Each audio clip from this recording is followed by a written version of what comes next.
So welcome again to the Hudson Valley Flood Resilience Network's Lunch and Learn on building trust through community-led flood resilience planning. My name is Emily Vale. I'm the co-facilitator of the Hudson Valley Flood Resilience Network with my colleague Jessica Coonan from New York Sea Grant, who is out on leave, but doing well. And so go ahead, introduce yourself in the chat. Name, affiliation, where you're zooming in from today, and we'll get started in just a few minutes. Just a couple of reminders for today's session. Our goals here today are to develop some strategies, learn about strategies for overcoming engagement and local capacity barriers, have some ideas for advancing equity and real-world adaptation work, learn more about partnerships with Indigenous communities, and generate some ideas together through our peer exchange, some of our breakout group discussions and reflections. So in the interest of time, I will hand it over now to Chief Devon Parfait and Kristin Marcell.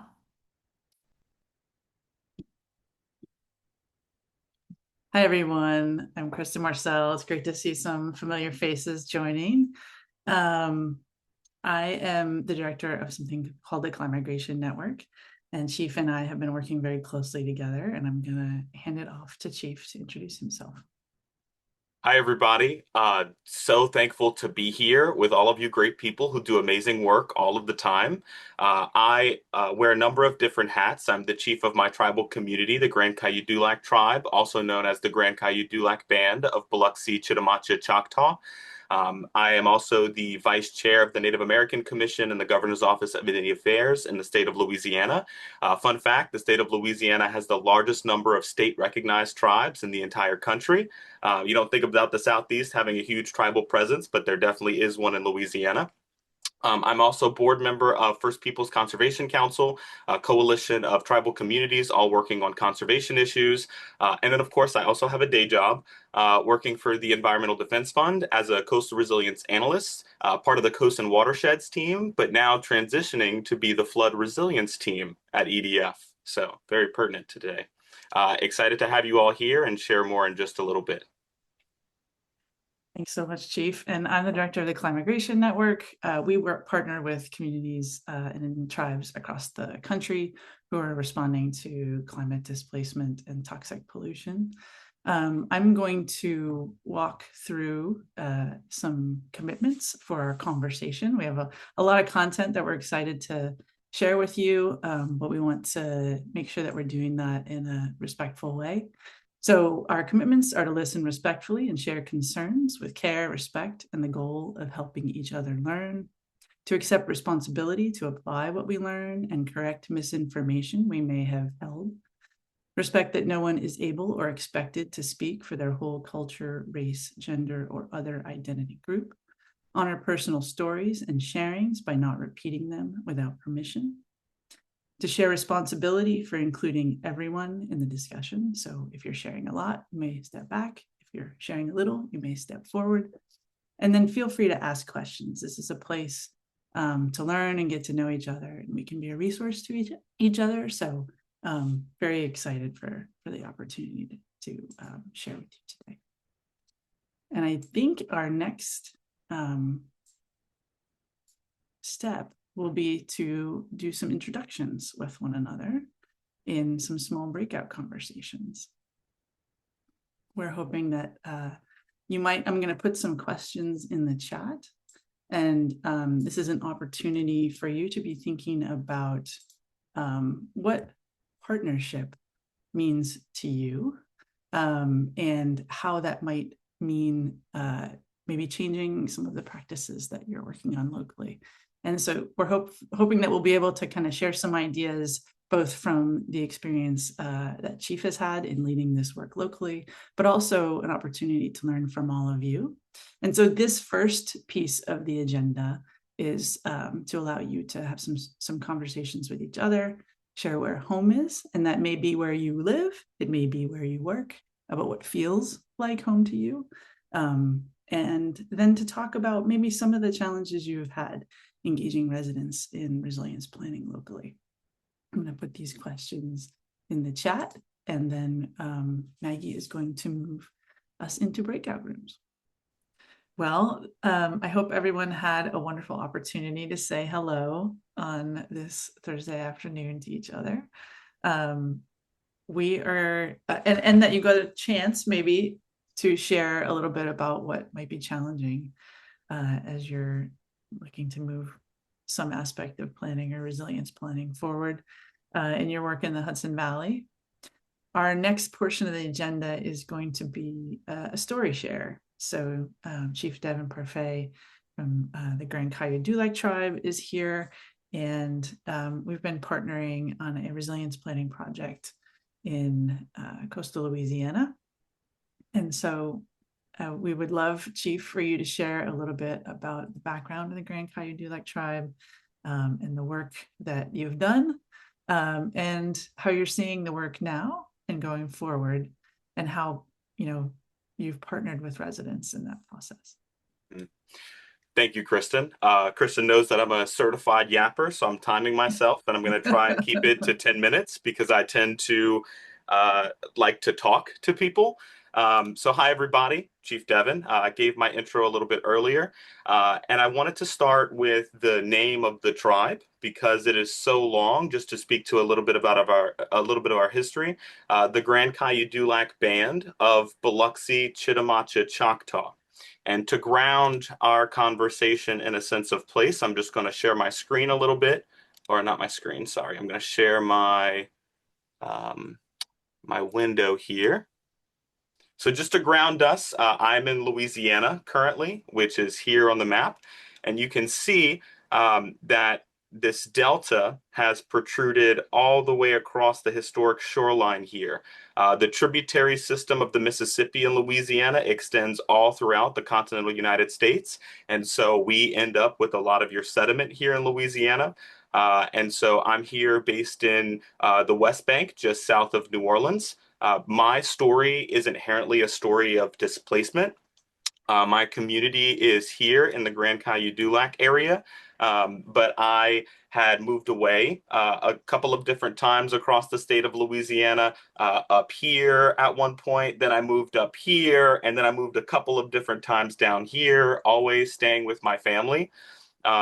And this is a common occurrence amongst many tribal people in Louisiana and folks across South Louisiana generally, having to move and be displaced by storms. As you know, hurricanes multiply in threats depending on the type of infrastructure that exists in an area. And we don't have the best infrastructure to be able to deal with hurricanes, high winds, flooding, the number of different environmental things that we experience in South Louisiana as a community. The tribe has descendants of folks who were originally part of these lands and also folks who were forcibly displaced to these lands. The Chitimacha portion would be mostly representative of our community who lived in this region previously. And then the Choctaw and Biloxi were forcibly pushed down during the Trail of Tears. I am relatively young as a leader. I became chief when I was 25 years old, but I became the future chief when I was 12 years old. I would often go back home to learn from my elders, to talk to my now elder chief, and she recognized that I had a big heart at a young age to be able to engage in this work effectively, because I think you all know that leadership is not about power or money. It's about service to the community, and we keep that structure very traditional for our tribe. Over the past couple of years, as I got into my leadership role and got into a whole bunch of my different hats, I noticed that working with these different organizations, folks came up with multi-year plans to be able to invest funding into, to show that there was a vision, and to be able to move and march toward progress for something. And I thought that we really needed something like that for the tribe. For a long time, my elders and leaders were doing what they can to help recover from hurricanes and to help the community as much as possible. And as I've been able to have the opportunity to go to college and learn the institutional side of doing this kind of work, I've had an opportunity to start bridging the gaps between the community and the institutional and organizational side of the good work that so many people do. And so what we started doing was, one of our first conversations was with the Center for Planning and Excellence. Uh, I told them about this plan, and we started doing community interviews with folks, interviewing people who are outside of the community who decided to move, folks who are inside of the community, and many of our elders to start capturing more formally what people thought the issues and challenges were and what the opportunities look like for the future. This is something that we've been doing for many, many years, but it's also good to have these things more formalized and to have them written down to be able to engage across the different collaborative work streams. And so we continued hosting more community meetings. We ended up hosting a workshop with the Coalition to Restore Coastal Louisiana, who has been a really good boots on the ground organization that does really great coastal restoration work. We invited folks, young people, elders, to come to the meetings, sit around tables with maps. We had the very young people painting oyster shells at the meeting. We had high school folks who like put their hands up initially around the maps. They felt like they had nothing to contribute. But as you know, as a part of this work, everybody has something valuable to contribute to the project. And at one point, we were getting super deep into the weeds about the salinity for a living shoreline, oyster reef. And then I just paused and I looked towards one of the young guys and I asked him, what do you care about? What matters to you and what do you want to see protected? And he talked about a fishing pier called Bayou Salé, which is a fishing pier further down in Louisiana. And everybody knows about this fishing pier, but we had never marked it as a possibility for a project. And so he brought that forward with his story, talking about how he would always go out with his dad and his family, and that meant a lot to him, and it means a lot to people. CRCL is specifically interested in making impact, not just for coastal restoration, but also the human impact. And so it was a perfect project idea. At the end of that, we also had another one who seemed like she wanted to say something, and so I offered her the mic. We had Polly Glover with Restorer Retreat, who was just recently at one of our regional partner meetings, who was there kind of tapping her on the back, encouraging her to say what she feels. And she talked about how important this was to her for us to be in this room and planning for something like this. And she talked about how important it was for us to be able to protect that future. And I think she did a lot to inspire those people to come back to the room. We continued hosting other conversations. Our most successful conversations have come from talking circles. I think these days we're trying to find more ways to be able to collaborate and share information with each other so that we can know how to support each other and break these silos. There's lots of great people doing lots of great work. How do we capacity share with each other instead of capacity build? Here's some money, build your capacity. No, it's more like, what's your expertise? How can you help contribute to this project? Everybody is dealing with a full plate of food all the time. How can we spend a little bit of time sharing dessert with one another? And so that's something that we've been thinking about in the context of talking circles, bringing people to the table, just asking people, what are you working on? What are you doing? Telling people what we're working on and seeing if there are any possibilities for collaboration. At one point, we had that same conversation, and that ended up resulting in us going after some grant funds to finish planting off the top of some terraces that an organization had built in the area that didn't have the funding to continue doing that. So we partnered and tried to be as efficient and impactful as possible. We don't need to waste a whole bunch of time coming up with a whole new project idea. We can contribute to the stuff that you guys already have on the ground that benefits everybody. And we've seen a lot of success with that model, just sitting down and having a conversation and seeing where it goes. Not everybody is going to be able to connect with work in those exact moments, but staying connected and informed can make sure that when the right opportunity comes down, you can go for it together and have a really good project and already have that trust built, which really matters to see projects be successful.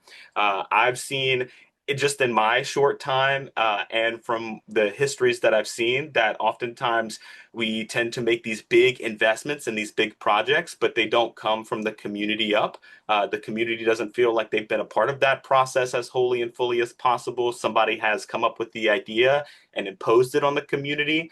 And if there is a political moment, much like we are experiencing today, that can cause for leaders to take down that project and not have the support systems that we need to make sure that that project comes online and that happens. And so for us in Grand Caillou Dulac, as we've gone through this process, something that I've continuously heard from residents over all of my life and through the process is that people want to be able to stay in the community. And I think there are generational opportunities to stay in Louisiana. I'm going to share my screen again, or my thing here.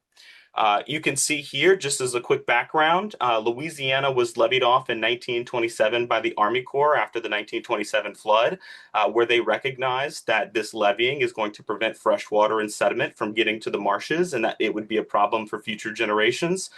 And here we are. How many of you have seen the land loss relocation article from the media recently? Go ahead and put in chat if you've seen that. I'd love to see that at some point. It's gotten a lot of attention from folks, but I think people forget that there are many more communities in Louisiana than just New Orleans. And that study in particular talked about 23 to 25 feet of sea level rise over a couple centuries when we're only expecting about 2.5 at the end of this century. So we have plenty of time to be able to deal with the systematic restructuring of Louisiana's Delta coast. You can see that the Atchafalaya Basin is actively building out Delta here, along with sediment being pushed out of the Mississippi River. There are natural passes that are starting to be opened, like Neptune's Pass. You can actually go out and ride a bike on the land that's been built by this natural river diversion. And even more, there's this 70-30 split, and you can see here the Atchafalaya actively building the delta. So we have an opportunity to adapt in place, which is what we've been doing so far. We've been coming up with this plan. We more formalized the workshops, community conversations as a part of the Climate Smart Communities Initiative, where we then went for a National Fish and Wildlife Foundation grant to be able to continue this resiliency planning work. And the goal for us is to be able to partner with other orgs, break silos, share information, and collaborate in whatever way makes sense for people as possible. And then to also be able to work towards these larger, more systemic restructuring efforts that need to happen, not just landscape scale restoration, but also a restoration of our government to be a public advocacy agency, to be able to effectively deal with the litany of problems that many communities deal with. And as a smaller community-based organization, we typically have a lot of administrative burden to be able to do this kind of work. The nonprofit industrial complex has existed and has been a way that has put this huge administrative burden to stop grassroots movements from happening. So as we exist in this system and actively want to change it, how can we partner and work together to get back the abundance that we want to see in our planet? Because I think the way that our current society is structured has lost a lot of our diversity and abundance. And if we're going to return to that, we have to partner and collaborate and recognize that Indigenous leadership and wisdom is what's going to get us there. Because at the end of the day, if all of these things fail, all we have is each other and our planet. And that relationship has to be as whole as possible. I remember seeing stories about folks who would come here and see walkways of berry bushes and fruit trees along trails, the abundance that used to exist in North America. And that was not a multi-trillion-dollar investment over 5 years. That was thousands of years, generations of intentional work by individuals and communities that led to that rich abundance that existed in North America. And we can have that again by partnering with people, sharing information and collaboration, and doing the good work necessary. And I've yapped 2 minutes and 30 seconds above my time. I could talk for way longer, but we'll have a chance to share some more. Thanks for listening. Thanks so much, Chief. What we'd love to do now is take a pause and allow you to reflect individually on partnership and what partnership means to you. It might be partnership as you're working in your professional world or your volunteer world or with your friends and family. What are elements for you that make a strong partnership. We're going to create a little quiet space for that. And then we're going to come back in and we're going to talk a little bit more about some of the tools that the Grand Caillou Dulac Band has developed, and some specific tools that you had shared, were shared with you in advance, so that you can kind of be oriented to those tools, and then create an opportunity for discussion and questions. So I'm going to put these questions in the chat, and just we're going to create a little quiet space for you to think about what partnership means to you. So if it's comfortable to go off camera, or if you'd like to write or draw, feel free to do that. And Emily, I don't know if you want to reshare those in the chat, but these were two products that we collaborated on to try to get around some of those really significant challenges that exist in collaborative space. Yeah, and just to say a little bit about those, the Declaration of Principles was something that we helped to develop in collaboration with many of our other partners that have been deeply involved and engaged in the work that we've been doing for many, many years. Even outside of myself, I'm standing on the shoulders of giants who have been doing this work for decades. A lot of it is framed around free and prior informed consent. You know, this goes back to something that I mentioned before, where oftentimes people develop the idea and impose it on the community instead of working to build that idea from the community from the ground up, and that community knowing what's going on, being communicated about the project. There's some specific language thinking about data governance, who owns data, why, and what kinds of data. You know, something for us that Kristin mentioned was thinking about, you know, making those deliverables not so prescriptive, so that you have some flexibility to decide what data is personal to the community or to the tribe, and then what data can be shared out more publicly or in the more formal process. The engagement tool in particular that we developed specifically for the tribe thinks about engagement before and after, along with things like specific treaty rights, federal status and recognition. We exist in this tiered recognition system of unrecognized, state recognized, or federally recognized, but there are tribes who have treaty language, and if you have a treaty connected to a historical tribal community, then you technically have federal status, which is outside of federal recognition. That doesn't offer you connection to resources, but it does give you the status and authority to be able to engage effectively in these different levels of policy. It also just has some simple language around coming together, respecting one another. You know, I think oftentimes folks tend to sometimes value one particular kind of knowledge over the other. I think every piece of knowledge has a place, and the just being able to come together and put things at the table. Like, for example, you know, if a scientist wants to come down and study some catfish, they might look at a couple of different places and make some markers, go out and test and count how many catfish are moving where.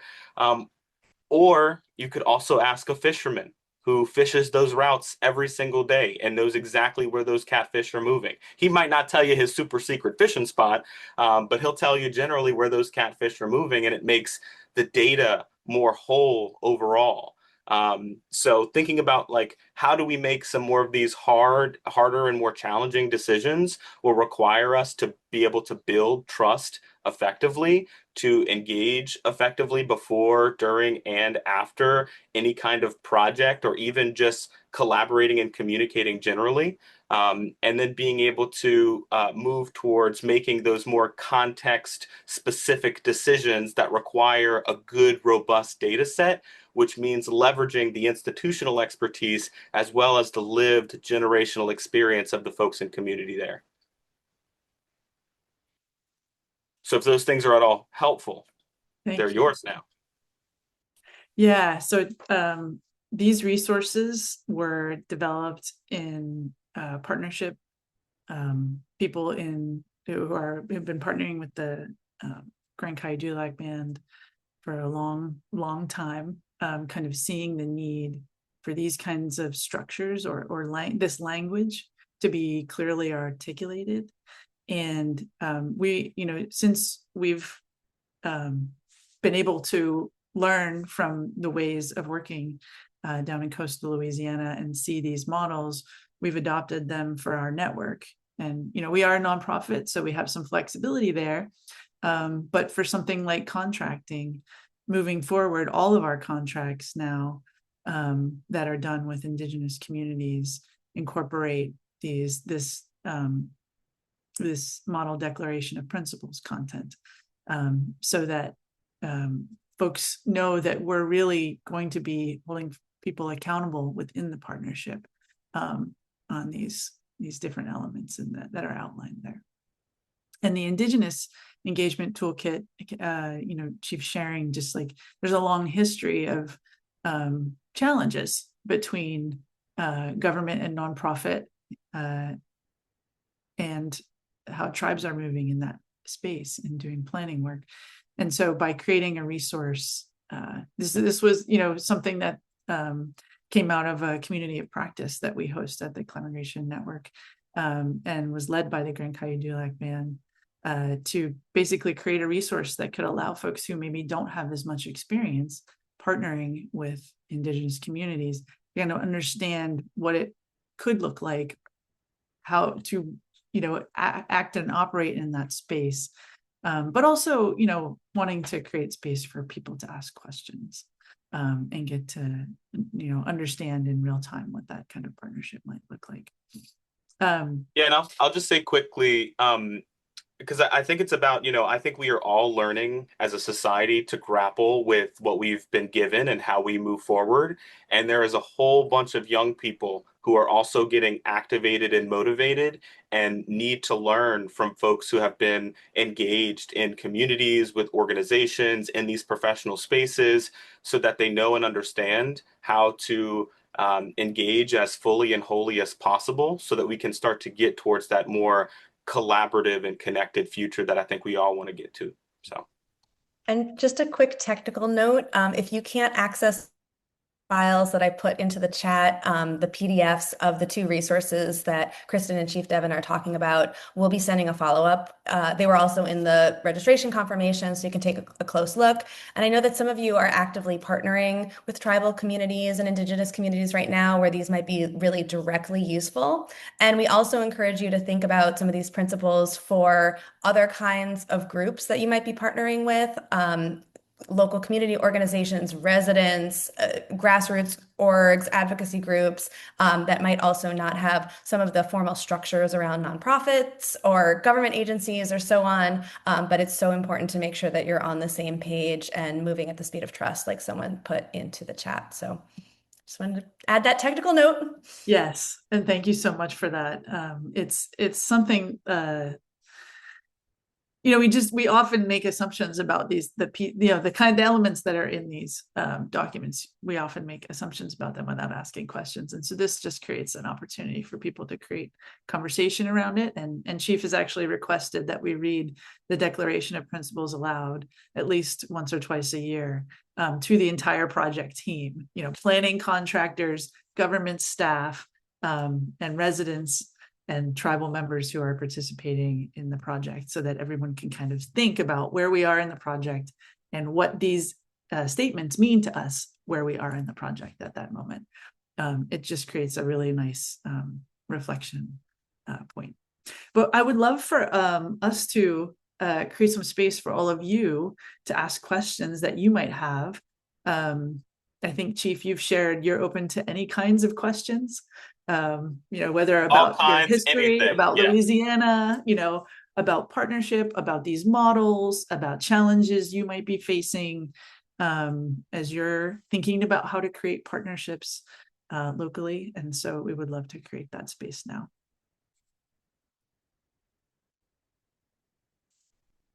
Feel free to put things in the chat if that's easy. Yeah, and even if you have something that you'd like to share, I would say it doesn't have to be a question. I'll say that. Mm-hmm.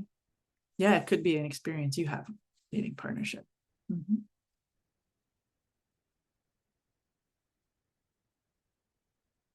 Julia. Yeah, hi. Thank you both so much. This has been really helpful. I'm curious, I very much appreciated the resources that were shared, and particularly the Declaration of Principles. And I'm curious, Chief, if you have examples of using that in a situation where maybe the partners did not entirely see eye to eye at first, or there was a more significant barrier of racism and misunderstanding at the start. It feels you're in a conversation where people are already more on the same page in their intentions, and perhaps harder in a situation where there's a bigger gap at the beginning. That is a really good question, and I have the perfect example for that. So we do a lot of work with some of these bigger organizations, one of which I'm connected to. Just so happened to they decided to put some money and time and energy towards doing some kind of resilience roadmap work with our community. And they got the money. They were able to come and do interviews with our community members, but we had never known that they were doing any of that work. And it wasn't until later in the process, once they had actually gone out and talked to people, that they said, oh, hey, maybe we should talk to those leaders and let them know that this process is happening. It was part of their process, but so far in what was happening.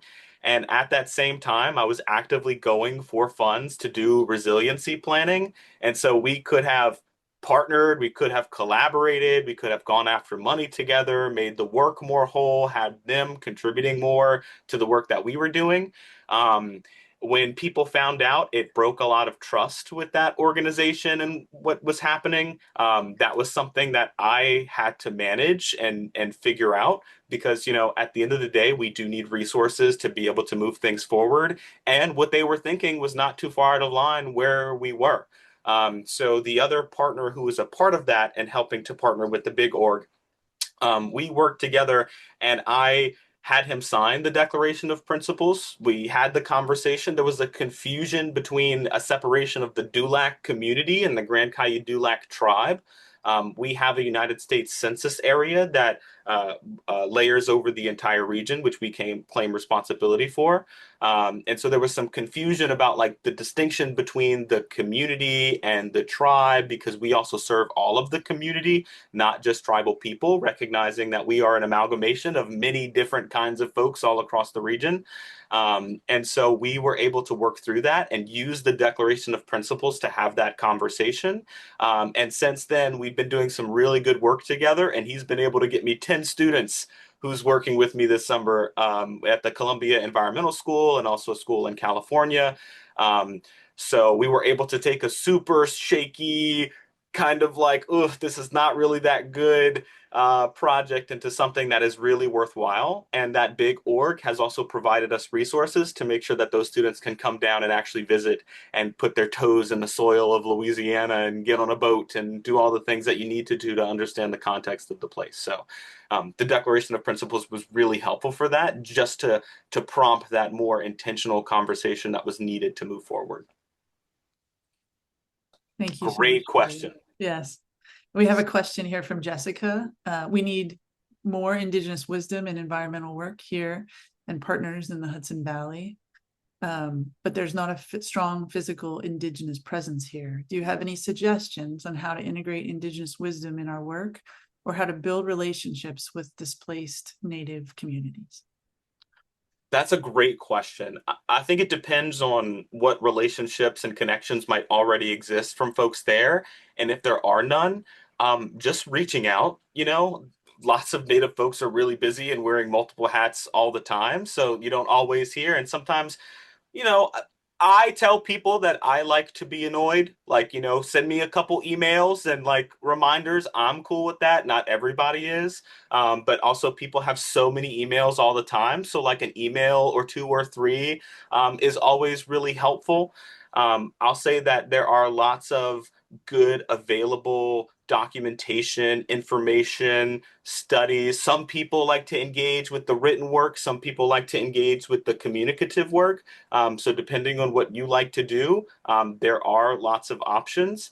And then I would say the crux of it all is just simply understanding our relationship with each other and the environment.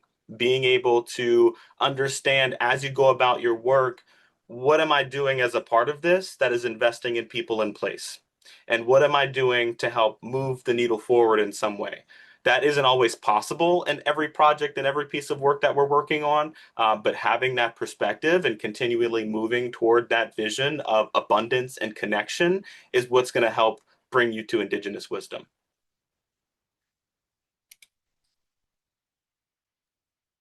Thank you. Thank you so much for that question. Mary, I see your question asking if there are case studies on this topic that you might want to recommend. I wonder if you might be more specific. Is there, what kinds of case studies are you looking for? I have a little, wait, are you I'm sorry, asking? Chief. I was asking Mary. Okay, sorry. To clarify for her question, if that's okay. Yeah. No, that's all right. I think specific to what the themes we've just been talking about, abundance and connection, investing in people in place, projects that have gone particularly well, given challenges that have come up either, in the beginning or along the way, and how those challenges were overcome. Thank you. I'll say sometimes it's really hard if you're not connected to understand what exactly is a success or not a success. For example, we are thinking a lot about adaptation and not relocation currently. I think too much has been focused around relocation and this idea that we are just going to find the trillions of dollars necessary to move entire communities competently just seems kind of like a pipe dream. For some communities, it is absolutely necessary, like in Alaska, where folks' homes are literally falling off of the marsh into the water. But in other places, there are plenty of opportunities and many decades of good work that can happen around adaptive infrastructure. And so I'll say that it's hard to know who's doing what right, and sometimes the state or government can tend to be a little flowery about their partnerships and things. For example, the Ile de Jean Charles tribe, now known as Jean Charles Choctaw Nation, since their resettlement, one of our sister tribes in Louisiana. If you look from a state perspective about how their relocation went, they'll tell you, oh, it all went great. It was wonderful. We helped to move them. They're in new homes, and it's all good. But if you talk to the community and leaders there, they'll tell you the invasive surveying process that went down to undermine what the leaders were saying, as well as a plan that centered a community center and diverting rivers to be more like bayous, to have young people be able to continue their culture and teachings of fishing, instead be diluted down over many years to only be a small section of homes that are already crumbling at the seams. That is a really hard thing to navigate as researchers, particularly looking for good written documentation. You have to also leverage those community connections and context, being able to find people who are connected to that work in some way, even a quick email, a phone call if possible. I love phone calls. Just give me a quick call. It helps to understand the context so much deeper, because sometimes it's a little confusing. People say, oh, this was so successful, but not really, and that's difficult to navigate, and you have to rely on the people who've been in the work for that perspective. And thank you, Chief, and thank you, Fran and Ingrid, for sharing that there are some things that are happening locally in terms of partnership with the Lenape. Is that how it's pronounced, Lenape people? Including an event that might be happening this weekend, it sounds like. Which is really exciting. I don't know, Ingrid, if you want to speak to that briefly. Yeah, I've been to this event before. I mean, the estuary program has also been engaged in building relationships with the Lenape tribes, and we had some staff who recently were invited to an event in Ontario, Canada, a meeting of those tribes, and I think it's really been about listening and just building trust, and we've been able to host some homeland visit events and education programs at our environmental education center at Norrie Point. And it's an evolving kind of, relationship building work. So this event, though, is the tribes are coming and participating. It's kind of reenactments earlier life ways in our region from all different perspectives, and they've participated the last couple of years. And it's just a really great opportunity for informally speaking with members of these tribes that live in remote places, like distant to here from, in Oklahoma, Wisconsin, Ontario, Canada. So I'd say it's an opportunity for some informal connection and learning about their history and their values and connection to our land here. That's wonderful. That's amazing. I think the most important thing is just showing up, and building that relationship and connection, and consistently showing up. I think something that's really difficult for organizations generally is sometimes one person may be super jazzed and show up all the time. And then for one reason or the other, that person may end up leaving their role. And so too do all of those relationships and connections and work. And so the hardest thing for us that's really challenging is finding ways to keep those relationship and that work going, even as it disconnects from the person. And I think that's one of the most challenging things these days is finding ways to continue keeping relationships as we shift jobs and lives and our influx. Just show up, people. It's good. Yeah, and I really love what you shared, Ingrid, about it, kind of an informal opportunity to get to know each other. That is just so important. Creating a lot of time and space for people to just be in conversation, and just getting to know each other as people.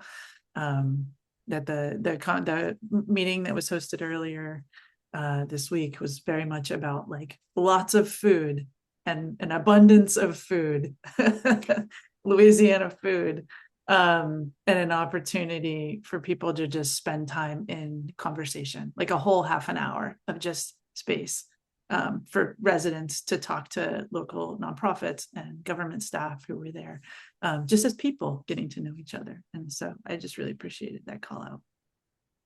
I see we're getting close to time. I'm sorry that we don't have more time. Emily and I were talking about how this probably could have been a longer session, but maybe there'll be opportunities for us to connect and share more of this experience across these two geographies in the future. Just wanted to highlight some of the themes that we heard about the importance of trust and maybe creating some vulnerability personally or individually or organizationally as you're thinking about co-design and partnership, particularly with residents and Indigenous communities. That reaching out is hard, like taking that first step to reach out is hard, but that it is a good idea to try to make those connections, especially with Indigenous communities that have historically inhabited and lived on the lands that you might be working. That there are some models out there, and we've actually, the Climigration Network has shared a resource earlier this week about community land trusts called Together We Thrive, and you can find that on our website at climigration.org. It was done in partnership with community land trusts, some of whom are Indigenous, who are thinking about ways to create structures for shared land and shared housing as a response to climate displacement. So there are resources out there, and we would love to come back and share more with you. Emily, I know you have some next steps for members before we close out. I do, and the perfect transition is tell us what questions this 1 hour session has raised for you, right? I think sometimes we ask questions and we end up with more questions, or we have some comments or feedback. When you leave the Zoom room, you will get a pop-up evaluation form. We would love your feedback. It will help us inform our programs of how the Flood Resilience Network can continue to support you with this work. And we will have an email follow-up with those PDF resources and more information about Climigration Network. And again, that link to that evaluation survey, if you have to jump to another meeting at 1 o'clock and you don't have time to fill it out right now, we'll be in touch with you on fall programming. And we want to thank the Nature Conservancy and their Climate Resilient Grant Program for supporting today's program. Thank you all so much for being here. And thank you, Emily and Kristin and Maggie and all the other folks who helped to organize. Appreciate y'all. Yes. This was wonderful. Too short, but wonderful to see so many great faces. Wonderful session. Thank you all. Thank you so much. Enjoy Thank the rest of you. Enjoy the rest of y'all's day. Hope y'all get some sunshine. Yeah. All right. Bye for now, y'all. Thank y'all so much.